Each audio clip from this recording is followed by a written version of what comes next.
Hello bachon, let's see the question. The question says that for each of the following questions, four choices have been provided. Select the correct alternatives. तो यहाँ दिया गया है which of the following are wrong statements. तो wrong statement के बारे में बताना है।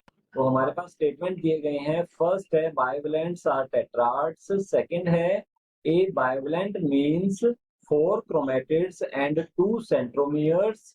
थर्ड है one bivalent consists of two homologous chromosomes and fourth दिया गया है bivalents are formed in zygote। तो हमें बताना है कि कौन सा स्टेटमेंट रॉन्ग रहेगा, ये बताना है। तो इस क्वेश्चन का की कंसेप्ट रहेगा, तो लिखते हैं की कंसेप्ट ऑफ दिस क्वेश्चन।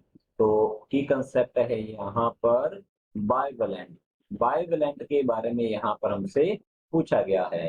तो बाइवेलेंट के बारे में अगर बात की जाए तो ये एक पेयर होता है होमोलोगस क्रोमोसोम्स का। तो हम यहाँ कह सकते हैं ए pair of homologous homologous chromosomes homologous chromosomes which are physically held together, जो कि फिजिकली जुड़े होते हैं, पेयर अप होते हैं। तो इसे हम कई बार बाइवेलेंट को टेट्राड के नाम से भी जाना जाता है। तो इसे लिखेंगे, इसे टेट्राड के नाम से भी जाना जाता है। क्यों जानते हैं ये भी हम समझेंगे अभी। तो a pair of homologous chromosomes which are physically held together by at least, तो यहाँ लिखेंगे by at least one DNA crossover, one DNA crossover mean इसमें एक जगह डीएनए क्रॉसओवर होता है। तो इसे हम कहते हैं बाइवेलेंट या इसे टेट्राड भी कहा जाता है। इसे टेट्राड क्यों कहते हैं ये भी हम समझ लेते हैं। सेल साइकिल में इंटरफेज की एस फेज के बाद अगर बात की जाए तो एस फेज से पहले क्रोमोसोम इस स्ट्रक्चर में होते हैं, मीन ये ओनली होता है सिंगलेट फॉर्म में, और एस फेज में हो जाता है डीएनए का रेप्लिकेशन, जिससे कि क्रोमोसोम डबलेट कंडीशन में आ जाते हैं। इसमें दो सिस्टर क्रोमेटिड बन जाते हैं, तो इसे बोला जाता है सिस्टर क्रोमेटिड। तो यहाँ लिखेंगे, यहाँ पर होते हैं सिस्टर क्रोमेटिड। और अगर हम बात करें बाइवेलेंट की, तो बाइवेलेंट बनता है मियोसिस में। तो यहाँ हम लिखेंगे मियोसिस सेल डिवीजन, जिसे कि हाफ डिवीजन और इसे रिडक्शनल सेल डिवीजन के नाम से भी जाना जाता है, बिकॉज इसके थ्रू जो डॉटर सेल्स की फॉर्मेशन होती है उनमें क्रोमोसोम नंबर जस्ट हाफ हो जाते हैं, रिड्यूस हो जाते हैं as compare to mother cell और पेरेंट सेल। तो इसीलिए इसे कहते हैं हाफ सेल डिवीजन और रिडक्शनल सेल डिवीजन। तो मियोसिस दो स्टेप्स में कंप्लीट होता है। एक तो है मियोसिस फर्स्ट, तो यहाँ लिखेंगे एक तो रहता है मियोसिस फर्स्ट और दूसरा है मियोसिस सेकंड। मियोसिस फर्स्ट में यहाँ पर कैरियोकाइनेसिस फर्स्ट जो होगा, तो यहाँ हम बात करेंगे कैरियोकाइनेसिस फर्स्ट। कैरियोकाइनेसिस फर्स्ट, यहाँ पर न्यूक्लियर डिवीजन फर्स्ट होता है और इसकी सब फेज होती है प्रोफेज फर्स्ट। तो यहाँ हम लिखते हैं प्रोफेज फर्स्ट। प्रोफेज फर्स्ट सबसे ज्यादा कॉम्प्लेक्स इवेंट होता है मियोसिस का।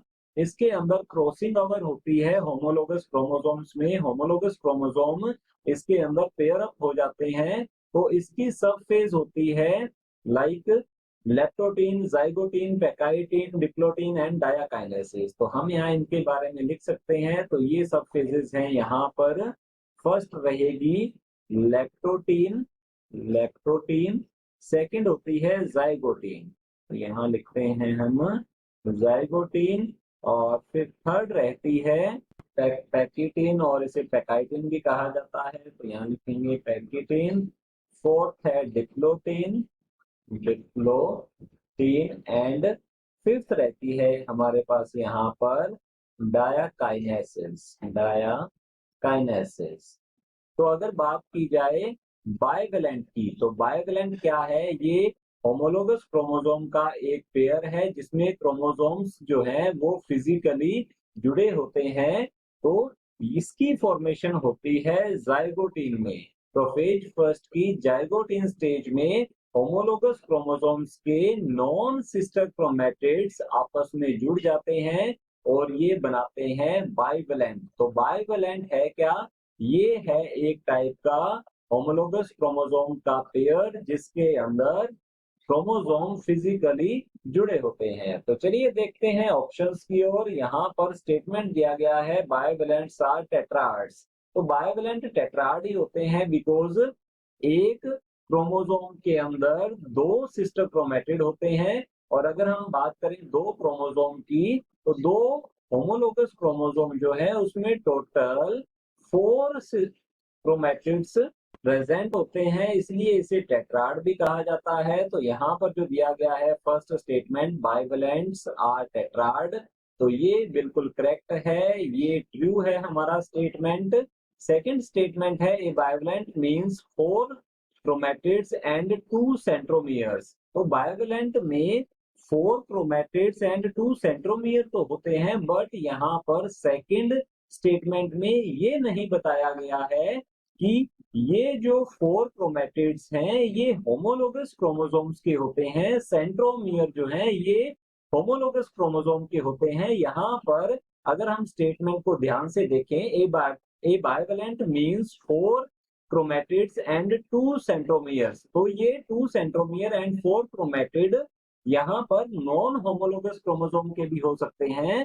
तो हमारा सेकंड स्टेटमेंट जो है ये होता है रॉन्ग, ये रहेगा फॉल्स। आगे की ओर देखते हैं थर्ड को। थर्ड स्टेटमेंट है one bivalent consist of 2 homologous chromosome. तो यहाँ पर हमने जैसा कि डेफिनेशन में देखा है, तो ये हमारा जो स्टेटमेंट है ये भी करेक्ट होता है, ये भी ट्रू है।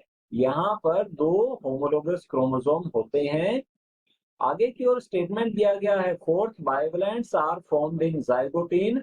तो बाइवेलेंट की फॉर्मेशन जाइगोटीन में ही होती है और पैकाइटिन स्टेज में इन बाइवेलेंट में जहां पर क्रोमोसोम फिजिकली अटैच है वहां पर क्रॉसिंग ओवर होता है, जीन एक्सचेंज होता है।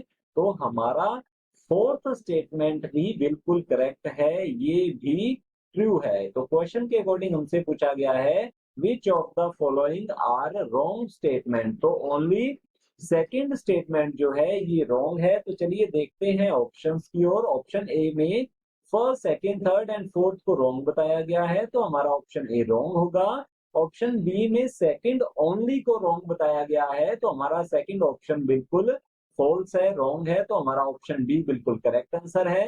ऑप्शन यहाँ पर सी में बताया गया है थर्ड एंड फोर्थ को इनकरेक्ट, तो हमारा ऑप्शन सी रॉन्ग होता है बिकॉज थर्ड एंड फोर्थ दोनों ही स्टेटमेंट ट्रू है, करेक्ट है। आगे की ओर दिया गया है ऑप्शन डी, इसमें ओनली फोर्थ को इनकरेक्ट बताया गया है, तो हमारा ऑप्शन डी भी इनकरेक्ट होता है। So the final answer is option B. Hope you understood it well. All the best, thank you.